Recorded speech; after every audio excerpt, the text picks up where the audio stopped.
I had even given them advice that, you see, Uganda has a problem of ADF and others based in Congo.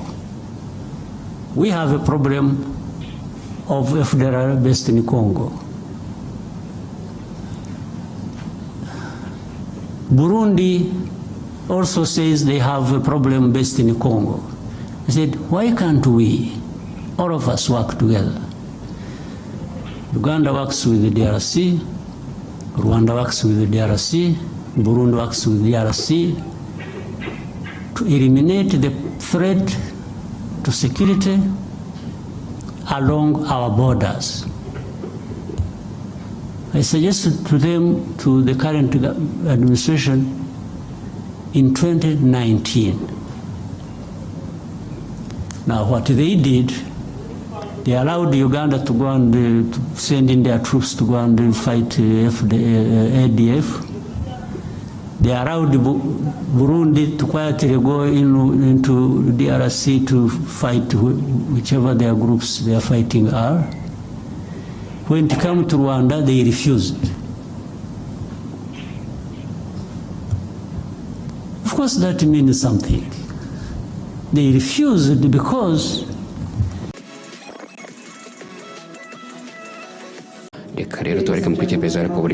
His Excellency President Paul Kagame.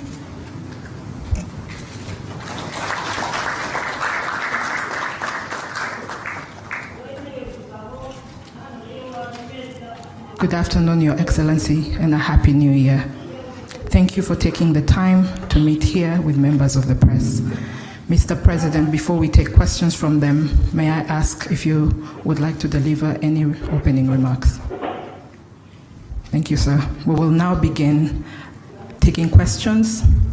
Anyone with a question?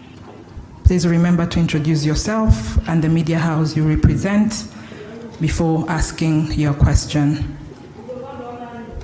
Can we have microphones around? Vincent, Kigali today.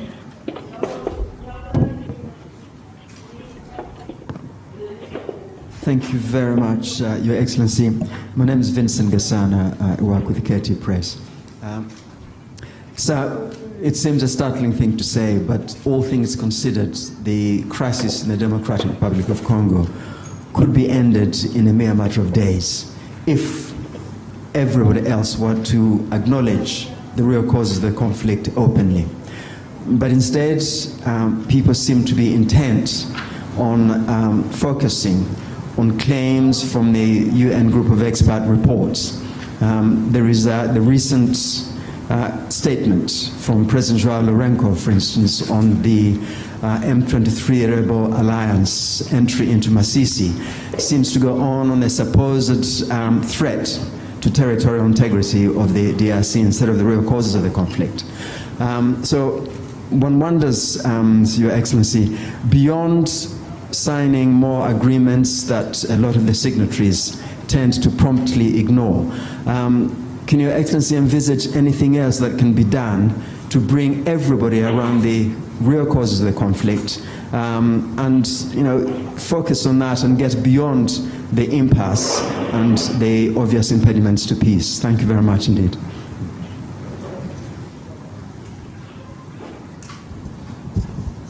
All right.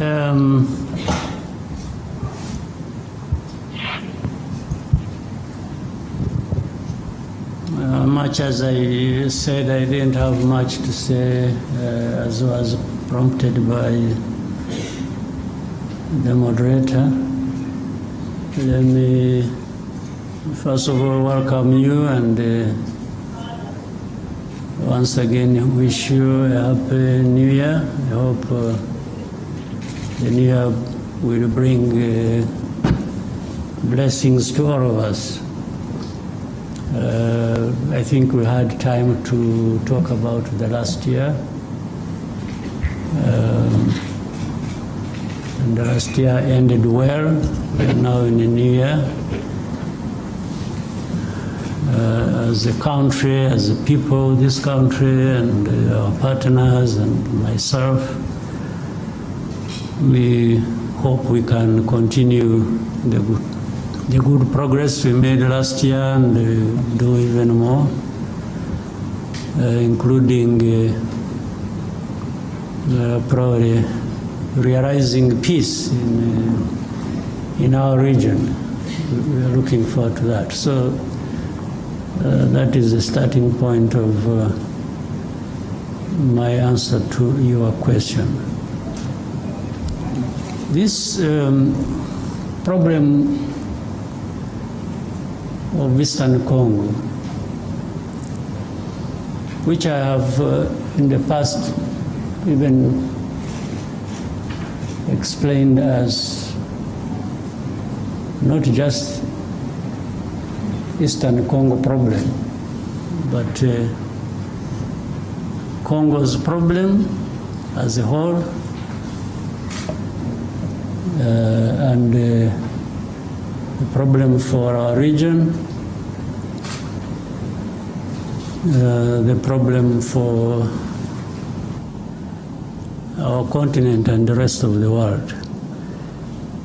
But every time it is referred to as Eastern Congo problem, in a way rightly so, because it is centered there. But the cause of it and many factors that perpetuate that problem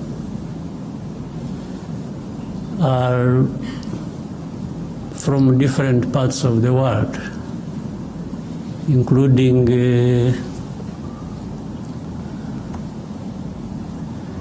from the big countries as we know them, the powerful countries as we know them. In fact, that problem has roots in the history of that country, the history of our region, and the history of our continent, relating to even the early days of colonial time.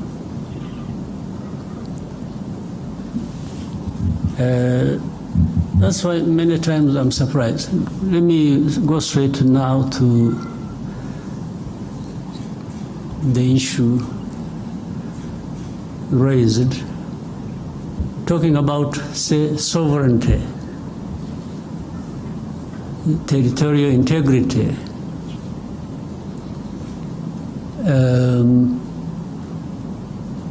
as you said in the statement made from Angola. How do these matters arise really, in a sense? M23 you talk about. These are Congolese. Even to the admission of Congo's leaders, the past and the present.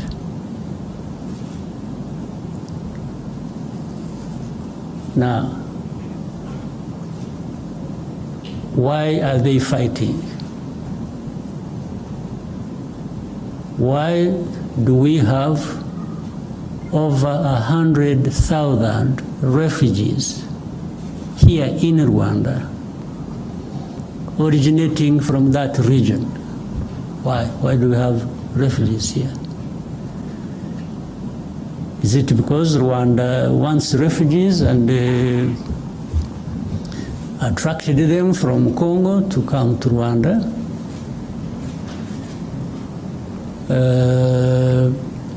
I said the first question, M23, why would they be fighting? They just like fighting? So, in the fighting that is happening in Eastern Congo, and you call that violation of sovereignty, territorial integrity, how does it arise?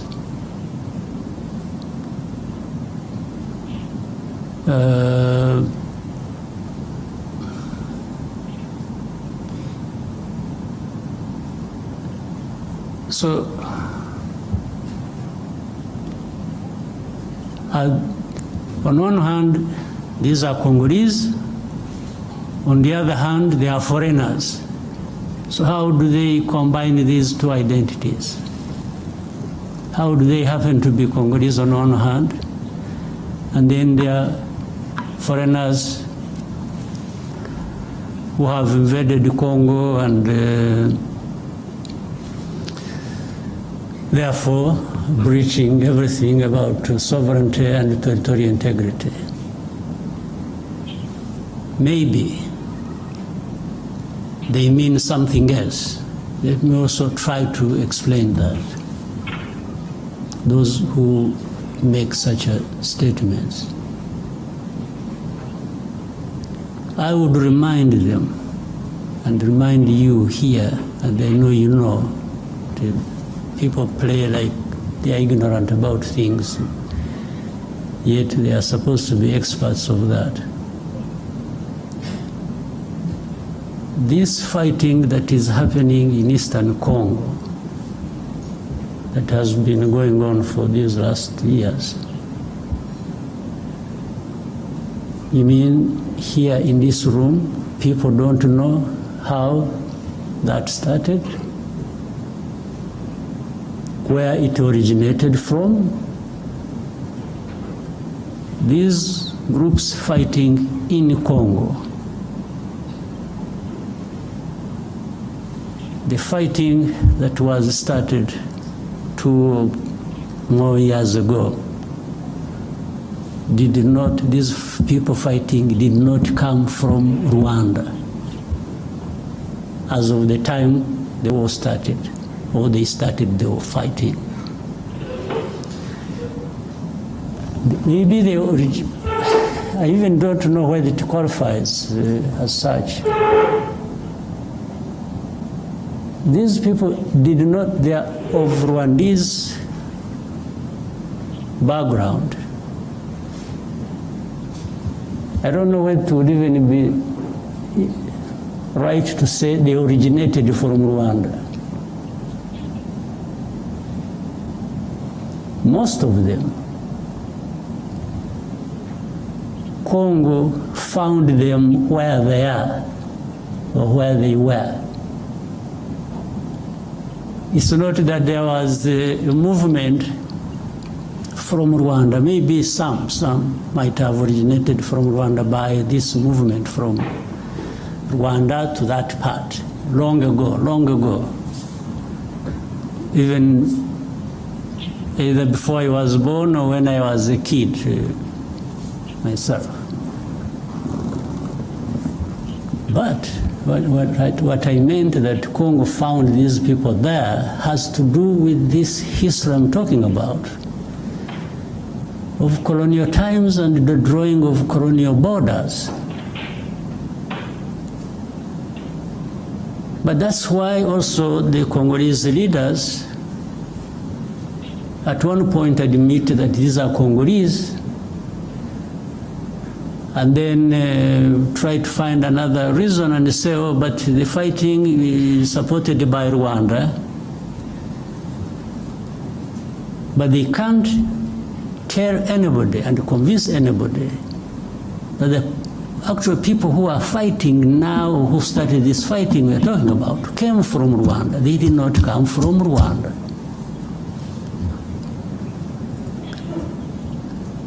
These leaders of M23 and the majority of their fighters came from Uganda, where they had been as refugees who ran away from, or as a result of solving the problem of 2012, 2013, when these people moved to Uganda, and others came here. I remember for specific actually number, those who came here were between 500 and 600, whom we disarmed and gave back arms to the government of DRC at the time.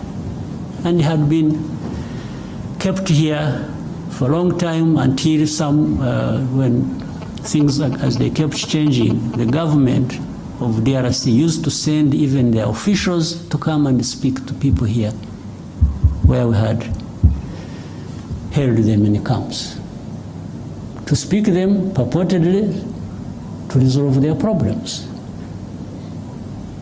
It went on back and forth for a long time. The problems were never resolved. But these are not the ones who started the fighting. And if you want to see where these people, most of them are still here. The fighting was started by the main group that was in and from Uganda. So how did it become Rwanda's problem, honestly? What is the basis? And for how long do we explain this? Up to what point?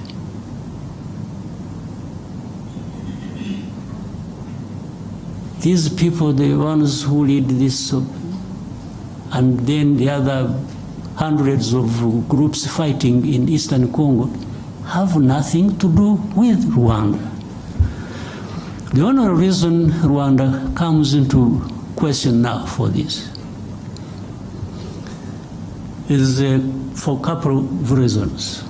One, these are Rwandophones, they speak in Rwanda. Well, but that is also what maybe became their main crime in Congo. So if they speak Kinyarwanda, that has turned into reasons for persecution. And that's why we have refugees here for over 2 decades.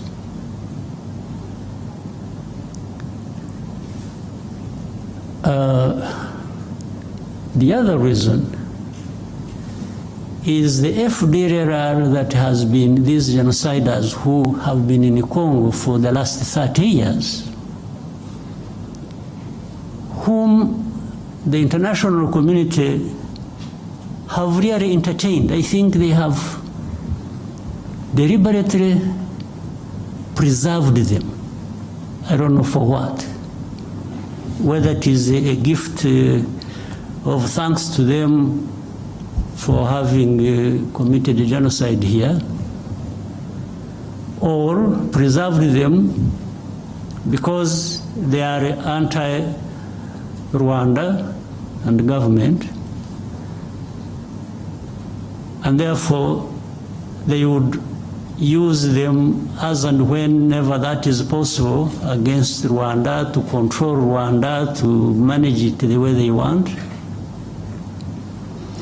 Otherwise, tell me, part of the reason is MONUSCO, this UN force, is in Eastern Congo, in the DRC,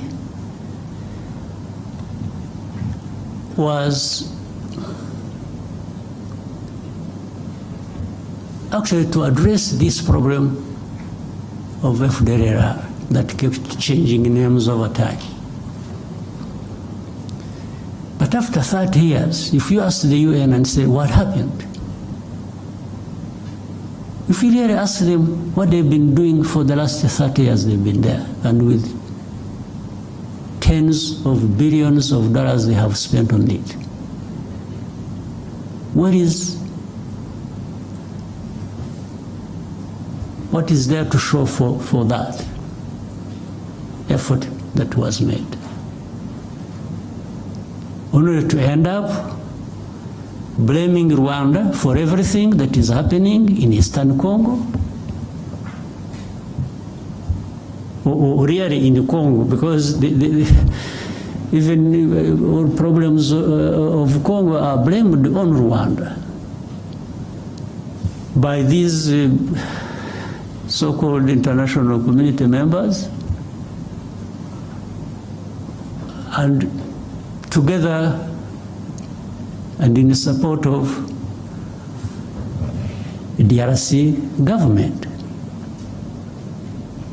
If DRC government is not encouraged to take its own responsibility for its people and its country, and everybody joins them to blame others for their problems, how do you expect Congo to actually address these problems that affect all of us? How? So the statement you referred to, therefore, is part of this, I don't know what to call it, honestly. But it just doesn't make sense. It doesn't add up for any solution to the problems at hand that we need to be addressing. I don't see how. Well, I imagine a scenario where if we didn't have Rwanda at all, or if you could relocate Rwanda to another part of the world and remove it from here, would that solve the problems of Congo or of the region? Really? So, and people get lost in the blame game, this, this, that, and forget to really address the root causes of the problems we have and find a solution. And then you have geopolitics being played into all this. Then you have the blame of colonial times being managed somehow, because those who were involved in the colonial times and who are blamed for it have the power to manipulate, and always fall short of doing what is right. You find they have groups they create, they say groups of experts. I mean, how do you expert in doing what? Then you find the groups of experts. These experts are led by people who are supposed to come and really cover up the blame that should be leveled against those who are responsible for those literary crimes of that past of colonial times.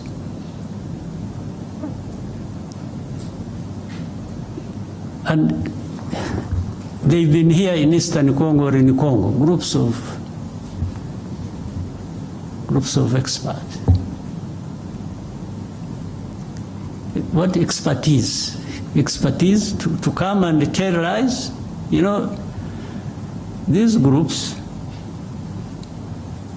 the people making up these experts, you know, in broad daylight, killings, persecution, all kinds of stuff are done by people they see, government leaders in Congo, commanders, people belonging to either the police, the army, in broad daylight lynching people.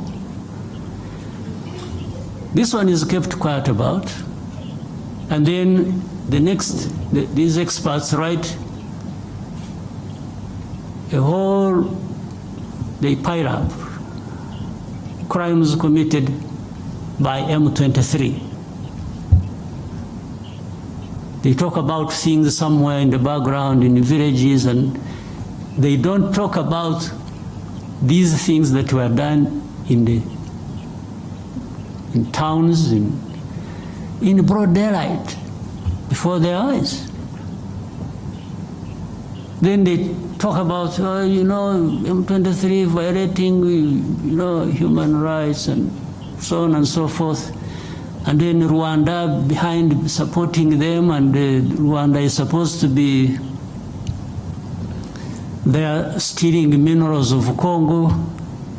So the whole thing is shifted from what the problem really is to some other imaginary problem they have created. And they really make people believe that. But honestly, for the last 30 years, if anybody wanted to understand what the problems are and what the solutions should be, you don't even need to be an expert. You just need to be wanting to resolve these problems and allowing people to have peace.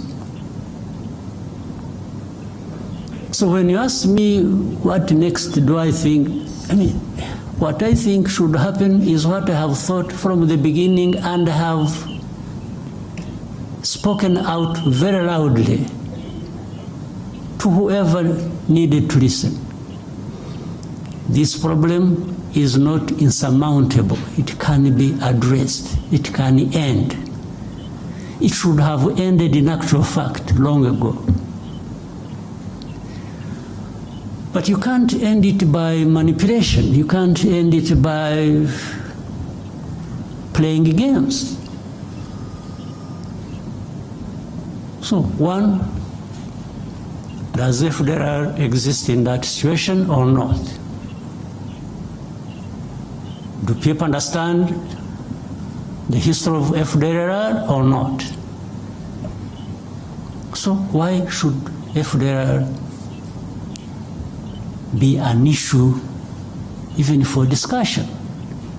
Or why should it be a big problem that can't be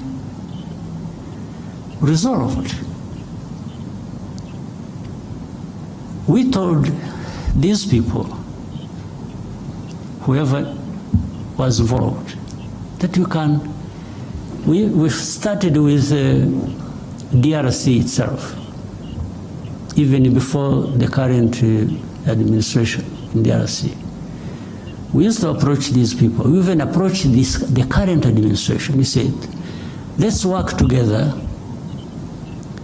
to resolve this problem, and that we will support you with whatever you think you need, and we will avail ourselves and our resources to actually help you fight this FDLR and eliminate it from. And they refused.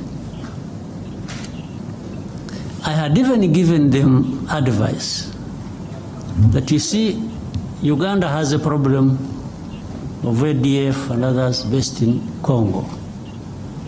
We have a problem of FDLR based in Congo. Burundi also says they have a problem based in Congo. I said, why can't we, all of us, work together? Uganda works with the DRC, Rwanda works with the DRC, Burundi works with the DRC to eliminate the threat to security along our borders. I suggested to them, to the current administration, in 2019. Now, what they did, they allowed Uganda to go and to send in their troops to go and fight ADF. They allowed Burundi to quietly go into DRC to fight whichever their groups they are fighting are. When it came to Rwanda, they refused. Of course, that means something. They refused because either on their own or on advice by whoever, they actually didn't want this problem of FDLR addressed.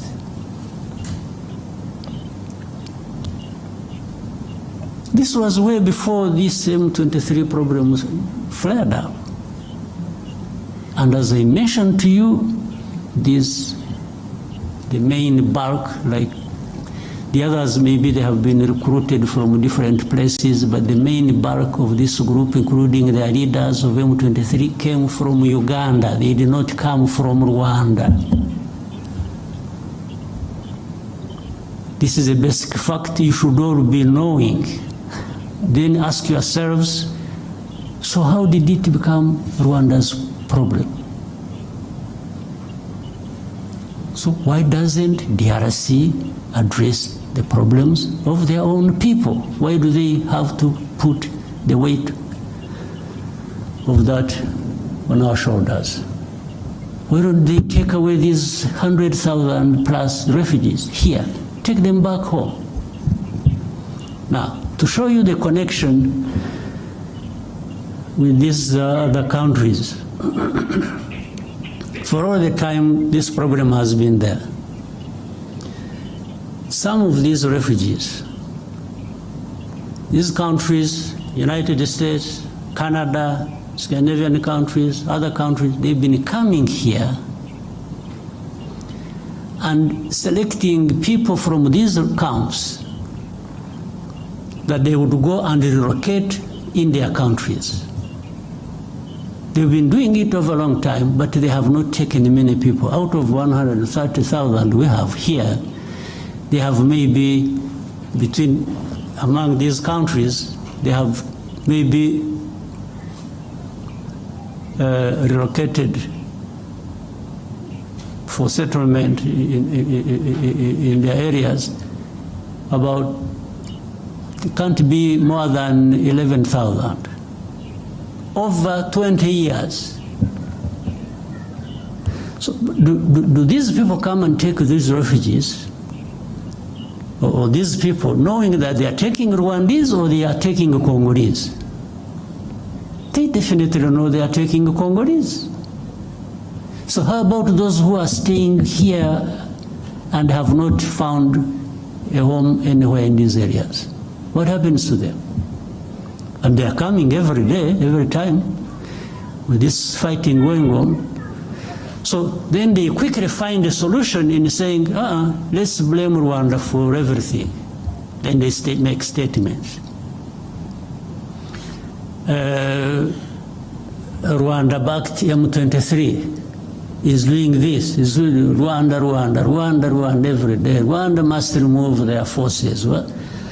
So I asked another time when we were having a conference like this, if anybody thinks Rwanda is in DRC, why should Rwanda be in DRC? They should ask themselves that question. If you want to blame Rwanda for being in DRC, can you also make an effort and try to reason and say, okay, but yeah, it's true, Rwanda is in DRC. Rwandan forces are in DRC. But why? Why should they be in DRC? So that's why they quickly find an answer and say, they are there to steal minerals. Okay, suppose that is also true. If you think that is true, what happened to FDLR? Or what happened to what produced refugees to be here in their hundreds of thousands? What happened? Why? Was it because RDF was stealing minerals in Congo? That's why these refugees came here?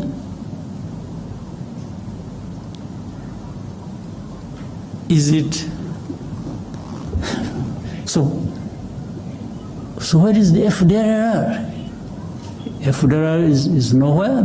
You don't remember 2019 and later on afterwards 21 and so on, when there were 2019 in November, I remember there was an incursion through Virunga Mountains, invaded our country, areas of Kinigi and in Musanze. These were FDLR. Afterwards, the bombardment that came from DRC onto our territory. There we held a Commonwealth conference here.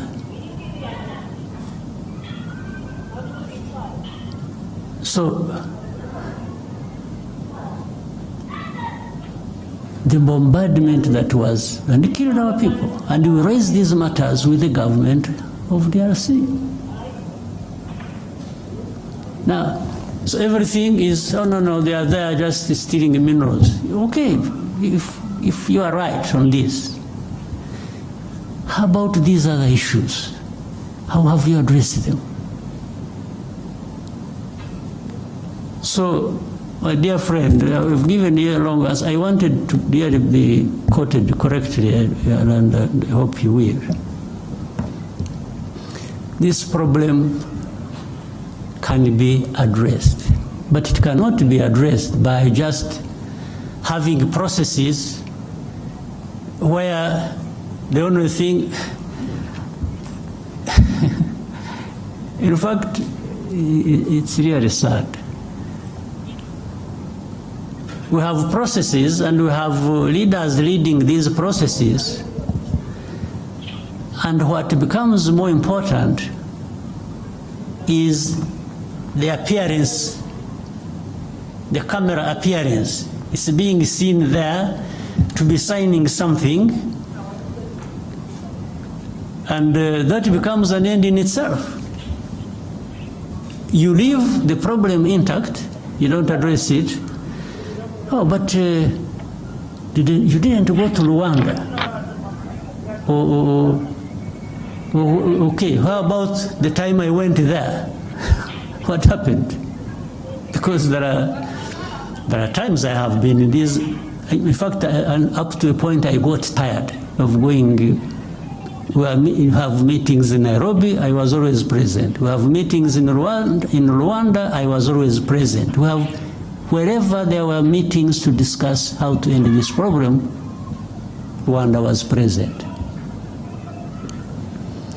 But in the end, even now as we speak, the importance is not ending the problem, the importance is in the process. It's in the appearance to be photographed and you say you were in Rwanda. So if you're not there, but I have discovered that being there and not being there amounts to the same thing. It doesn't address the problem. So we have to find a way of addressing the problems. Not processes becoming an end in themselves.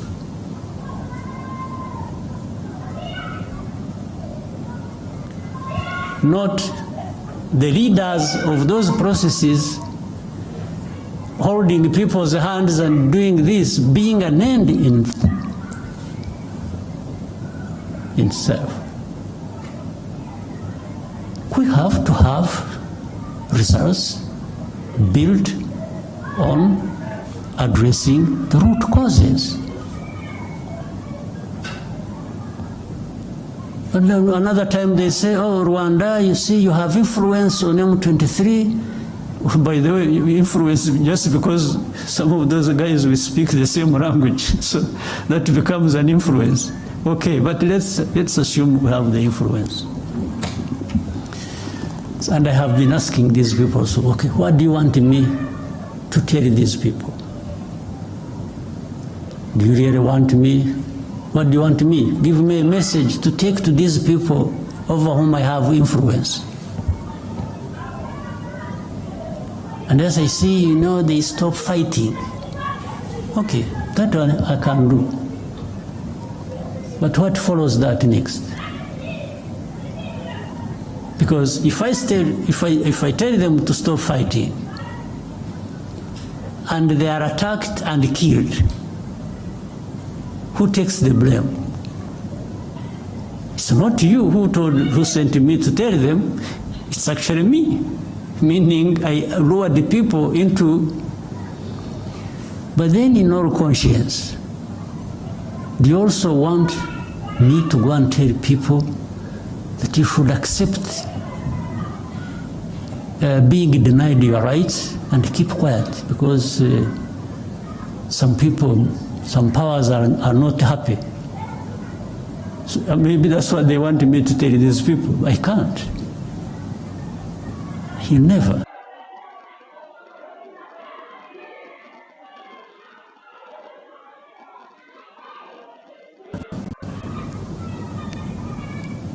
You know, it happened when we met, you must have seen it, when I met President Tshizekedi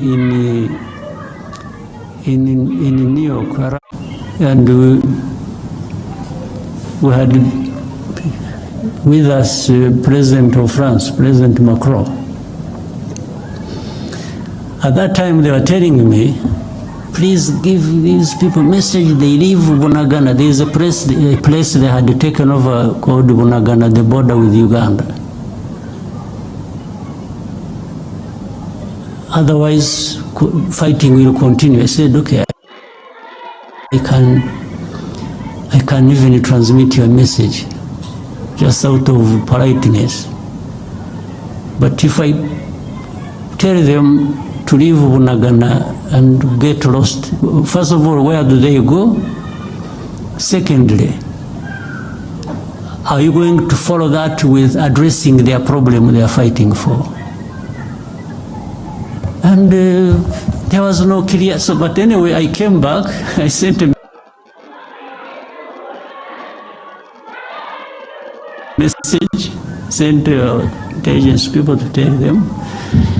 I said, for the good of the peace process, maybe somebody is thinking about to bring peace, you leave Bunagana as a symbol that you want to have a peace process going on and resolve the problem. As they are about, they agreed with the message I sent to them. In other words, they agreed with me.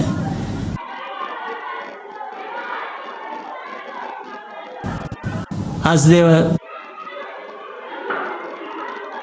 preparing to leave, they were attacked. There was serious fighting. And then I called up these leaders. I said, but you people, you lied to me. You told me I should transmit a message that these people should leave, and then that will help the process to resolve the problem. Then, little did I know, the intention was actually maybe to attack them when they thought it wasn't going to be the case. So from that time, things have been like that over and over and over and over and over again. These government forces attack. In most cases, they are beaten back. And then there is a loudspeaker everywhere announcing how M23 has been violating ceasefire. You attack, we fight, I push you back, and then I'm the one who violated the ceasefire. This has been what goes on every day. And even with these experts that we have in place, they cannot tell, but that shows it's not that they can't tell what is the truth. It's just that the truth is not what they want, it's not what they like. It's completely different. So Rwanda, while we may be blamed for other people's problems, we are also happy to be blamed for our own problems of trying to defend ourselves, if that is what it means. We will defend ourselves at any cost. There's no question about it. I have told those who are behind all this in a very clear language. They keep asking me the same questions. I keep giving them the same answers. If there is anything that I can compromise on, it has nothing to do with ceding even a millimeter in terms of preserving the security of our country. Absolutely not. So, my friend who asked the question, the answers are obvious, they are known. But in their heads, these other people have their own other way of looking at things. They don't care about us, they don't care about anybody, they care about themselves. If you want to allow yourself to open up to be crushed, you get crushed, and that's not their business. They really facilitate that. So, let me end up with the wrong story here, but it is an accumulation of, I have been silent for a long time. So I thought I needed maybe to go back into a little bit of the history of the problem. But the facts are clear. It's only those who don't want the facts that have other ways of looking at things. All right. Maybe that answers all the questions you had in mind, but we can open up for more questions.